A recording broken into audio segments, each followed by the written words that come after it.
This video was brought to you by Manco.store, which is owned by the same people as Manco.trade. This site is essentially an online marketplace where you can buy and sell thousands of Team Fortress 2 items.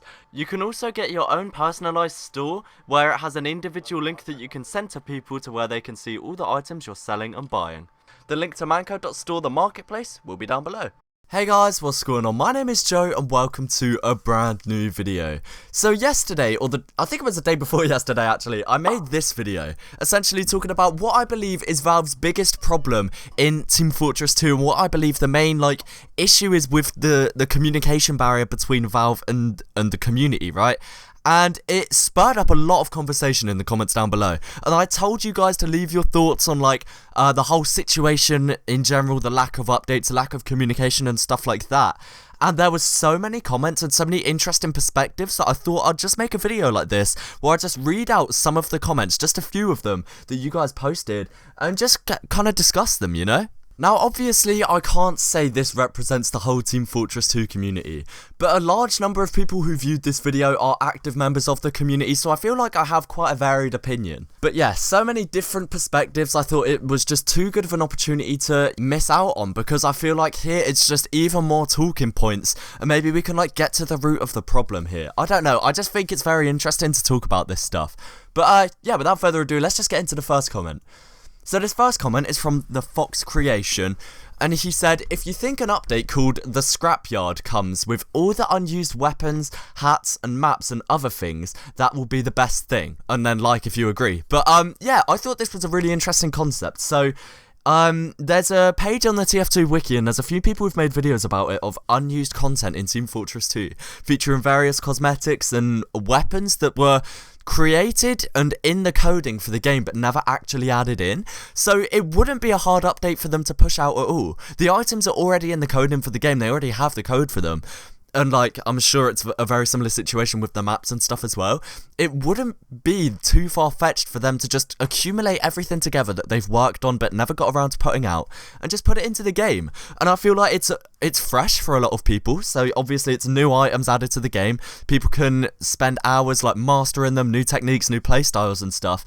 And it's easy, it gives them more time to prepare a bigger update, let's say the heavy update for example. I just think this is a perfect opportunity to give us stuff that isn't overly time consuming to make whilst you work on bigger things, as opposed to just a cosmetic crate like it was in the Winter 2018 update. This next comment says, I wish Valve sold the TF2 studio that actually would care about the game. So this person's saying that they wish Valve sold Team Fortress 2 to developers who would pay more attention to the game, work more frequently on the game.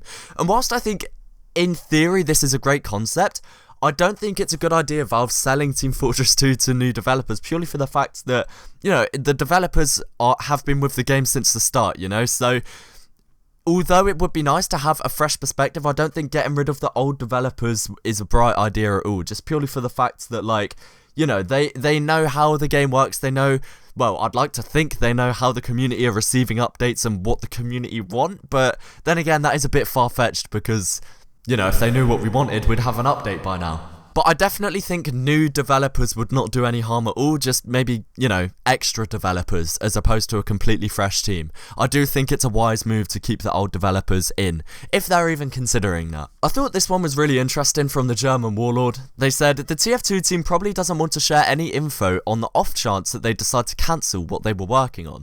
And that's a really interesting concept. Let's say, for example, they put out a tweet or a blog post saying they're working on a massive update, and everyone gets really hyped for it, and then months later it doesn't happen, and everyone's kind of well, where's this update? We've been hyped for it for ages, we've been hypothesizing what's going to be in it, and then they're yeah, it didn't come out how we expected, we had to cancel it.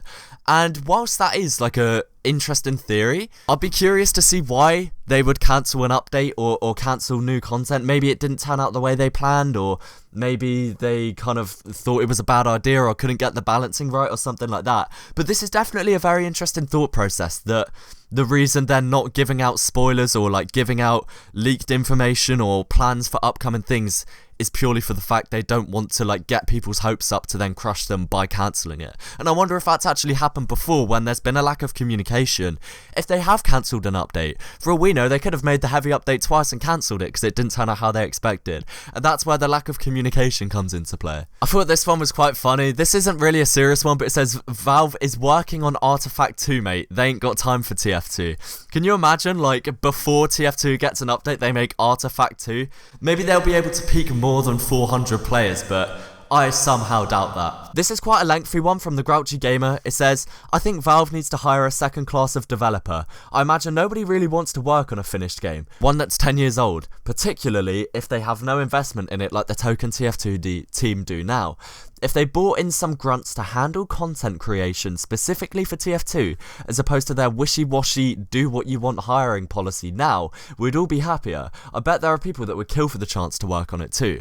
And I agree with this comment 1000%, so it's kind of relating back to what we said earlier about new developers, but it needs to be people who are actually passionate about the game, you know? You could pick up the best game developers in the world to work on the game, but they don't know about Team Fortress 2 and stuff, so they'd be bringing in new things that may not fit in with the current meta or fit in with what the current community likes, which is why I think it's important to keep that, as this guy says, the original TF2 dev team in, whilst getting a second class of developer. And what he says at the end is very interesting as well. He said, I bet there are people that would kill for the chance to work on it too.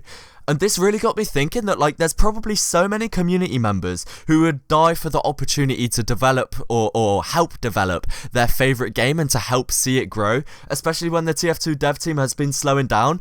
It would be a fantastic opportunity to bring in a fresh lease of life in more ways than one to the game and the developers, and just like to see everything blossom. And I definitely feel like Valve are really missing a trick here, like to employ people who are already passionate about the game, who've played the game enough and who've been in the community long enough to understand what people want. And I definitely feel like that is the key to employing more developers. They've got to have some sort of investment in Team Fortress 2.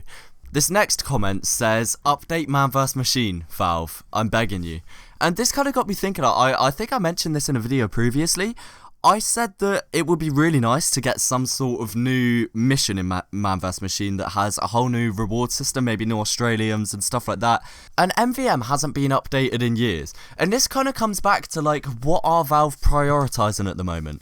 If they are working on an update, do you think there could potentially be a Man vs Machine update in there? I'm sure they're well aware of the fact it's been so long since they've actually touched it. And I just wonder if they've kind of given up on the concept of Man vs Machine, regardless of the fact it still makes them money. I'm pretty sure that on average, a Man vs Machine tour for one person comes to around £3. So a full squad doing Man vs Machine of 6 people comes to £18 for one singular tour of 4 missions on 2 cities, for example. So it makes them a decent amount of money if enough people do it. Surely bringing out more maps, more rewards, and a whole new item schema for Man vs Machine would make them even more money. So if money was their, like, primary concern with Team Fortress 2, Man vs Machine would be the first place to look, other than unboxing of course, but that kind of comes with every update. I don't know, I just feel like they're definitely missing a trick with Man vs Machine, especially if their main concern is TF2 not making enough money and that's why they put it on the back foot.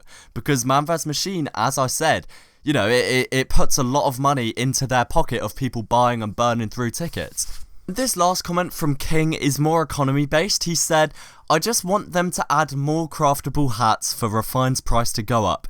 And whilst in theory this would completely work, you know, in theory adding more craftable hats, people would have an incentive to craft again, but not for very long. The Refined price would soon go up again because generally what happens when craftable hats are added to the game is people craft hats for about a week or so at most, trying to get low craft numbers, and once that appeal goes, the hats are in circulation, people are crafting them, the craft numbers 1 to 100 have already been done.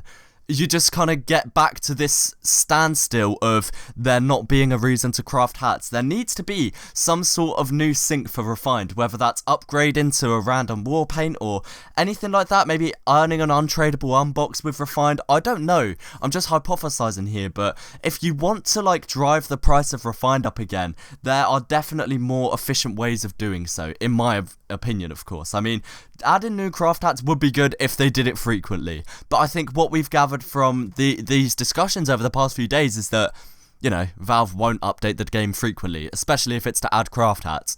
But guys, that is just about it for this video. I just thought it'd be nice to kind of sit down and talk to you guys, maybe the ones who left the comments, or maybe just some of you who were thinking the same things, just to talk about what I personally thought. And this is a ton of different perspectives about what Valve can do, and I just thought it'd be interesting to talk about. Let me know if you want me to do more videos like this where I just kind of respond to your comments. And yeah guys, thank you all so much for watching. If you did enjoy, then please do remember to leave a like and let me know your thoughts down below. And if you'd like to see more videos like this and general gaming content, then do be sure to subscribe.